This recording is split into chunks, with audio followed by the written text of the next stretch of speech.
Hey, what's going on, guys? Welcome back to episode 2 of the Faction Grinder series. Today we will be going over a standard small manual grinder. This is the basic type of a manual grinder. Um, there are some advanced types which include creeper manual grinders and spider manual grinders. Those are a little bit more difficult to make and have a level of danger to them considering what can happen. A lot of things can go wrong with those type of grinders, and they just can cause a big mess, especially a creeper grinder. Not so much a spider grinder, they just can release spiders all over your base if you do not set them up correctly. But if you didn't see last episode, we went over a standard simple fall grinder, which is bigger than this, but that doesn't really matter when you're a starting faction. You just have to make it 24 blocks higher. But enough about this grinder.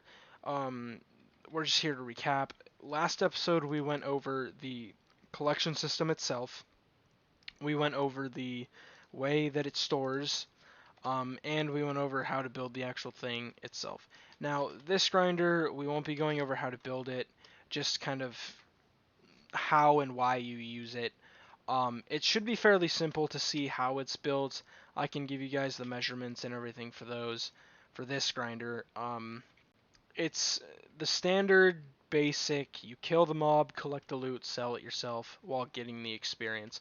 In a manual fall grinder or a AFK fall grinder, basically, you don't get the experience from those. Um, you get the experience from these, and the reason these are so important is on servers with MCMMO, um, where you must use an enchantment table to make your armor, like a vanilla faction server, or a custom enchant server. These are very vital. Um, my server does not have custom enchants, and we can buy enchantment books to craft our own armor with. Um, but we still have one of these.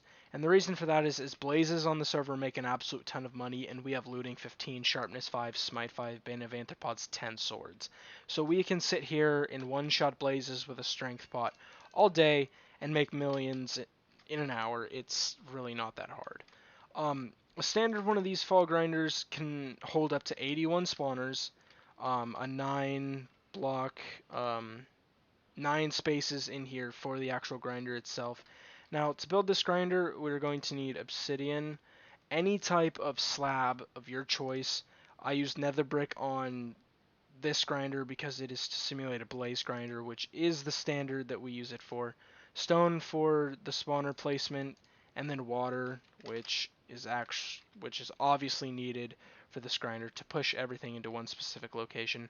So this grinder has a specific measurement. It is 4 blocks from each side of the actual hole itself, and then you start the frame around that. So the way this works, right, is the mobs spawn, specifically blazes. You can do this with skeletons, creepers. Creepers not advised for this design. Spiders are again not for this design. Creepers and spiders are an advanced way of dealing with their fall grinders. You can put zombies in here, zombie pigmen, um, basically anything that stands 2 blocks up or higher. Endermen don't really work because every time you hit them, they teleport. And when they hit water, they teleport, so you can't push them into one specific location. So it's really hard to control them, and they will spawn all over your base, and that just won't end well for anybody. Because then you got a bunch of rogue endermen running around, and nobody wants that. Um, so this is basically should only be used for blazes. Now, the way you place the spawners is again just like the other one, 3 out. It's the same design I did with that. 1, 2, 3 from the actual corner, or what would be the corner. Then you go the 3 out, and then you just do 1 block over and another block over, and that should be the 3 out. And so what you will have here is 9 different towers, uh, under towers that will go down to near the floor of this. So with this, you can stack this one 9 down if you do this specific height pattern. You can go higher if you want to. You may not reach all the spawners, but maybe you just want to hold a bunch of F-top. So each one of these pillars here should be able to hold 9 with a 2-block space underneath. So that'll put this at 13 blocks tall from the floor to the roof. So, like, the floor is 1, the roof is number 13. So you can build this down on all of these pillars that go down all the way until you have a space of 2. So any mob that falls over here can float underneath of the towers and reach under there and fall into the pit where they are going to die. So once you fit this in here, F-top can be calculated by the number of spawners you put in.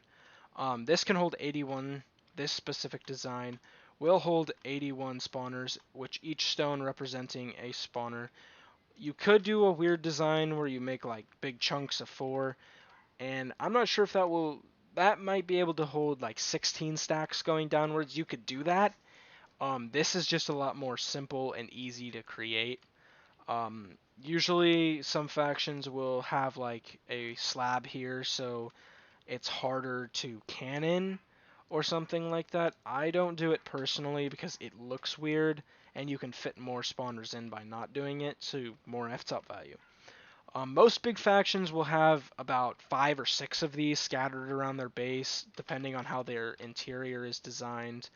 I can design a base and show you guys the interior of a decently sized base if you guys want to see it. This kind of design usually is what big factions go with, big power factions. So it can hold 81 spawners each. Your members stand down here, and the mobs fall into here, and then you kill them here. Manually collect the drops and then sell them with a /sell all command, or you just teleport to the shop and sell them. What you can do with this design is create a backstop, so you're only collecting them through here. But sometimes a backstop will allow items to glitch through, and then the items will fly way the hell over here inside of the chunk. This is the standard size of a grinder that's manual. You can build giant chunk grinders, but you need multiple alts per, like 1 alt per chunk to be able to AFK the entire thing. You can make them as tall as you want, but you won't be able to AFK all of the spawners. So it's not recommended to do either of those. Unlike a fall grinder, needs somebody to AFK it anyways. So you can build huge chunk grinders and just have multiple alts sitting there. But if you do this, it's recommended just to have this size, which is typically, a 9 by 9 by 9 by 9. So this is just the size 9, 9, 9, 9. 11 if you were to count the corner blocks, but that doesn't really matter. The inside will be 9 by 9, and then it's also 13 upwards, including the floor and the roof. And then you can fit 81 spawners within this grinder, and you can make a ton of money off this. Like our faction, we have looting 15 swords, so we're able to grind out thousands of blazes with a sharp 5, smite 10, and bane of anthropods 10, and we're able to one-shot them with strength potions. Not even strength 2, you just pop an 8-minute strength potion, sit there, grind the blazes, fill your inventory in like 2 minutes, and then sell it all in a chest with a sell 1 multiplier. And you can place as many chests as you want to store, and then you can just sell all of them with a sell wand really, really quickly. If your server doesn't have sell wand, but it does have a /sell hand or /sell all commands for any member, then you should just use those. So as soon as your inventory fills up, sell it really quickly, make a bunch of money, and there you go. So this is basically all for this episode on a manual fall grinder. If you haven't checked out last episode where we built this beast, go check it out. The link will be in the description below. And if it is not, it is on the YouTube channel. It's the episode 1 of a fall grinder. I do have a plan for next episode. We will be going over a specific type of grinder. There are 2 ways to build this grinder, just depending on how your faction wants it. One is way more efficient and can kill quicker, but the other one makes it to where it's easier to build. And the faster they die, the more they clog. So it's better to have the easier version of the grinder that we will be building next episode. We are close to getting into farms because there's not too many more grinders that, you know, are on factions. There's only a few actually, specific types of grinders you can build that you should build. Um, so there's only one more that will be covered, and then we can get into advanced grinders, and then farms, manual farms, and auto farms. The sizes of farms get really, really big. It doesn't really matter on how big they get, because they're usually just there for start of the world money or inside of a member base.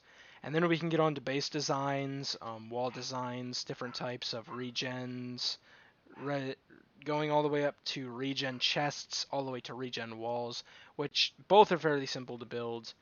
I'm still trying to perfect a way of designing a regen chest where it's easier, more compact. Um, I'm going to have to look up a few things about that to get a perfect, almost unrateable chest system going unless you were to cannon it. So this is all for this episode on the manual fall grinder. We do have a plan for the future of the channel. We will be uploading daily content when possible. I can basically upload every day from here to infinity, because I have no life. But until then, we will be going over everything else from MCMMO grinders to manual farms to auto farms to wall designs, base designs, everything like that. But for now, this is all for this episode of Factions Grinders. I will see you guys in the next episode. The previous episode is in the description, or it's just on the channel if you prefer to find it that way. Drop a like, subscribe if you have not, turn on that notification bell if you are new, and we will see you guys in the next episode.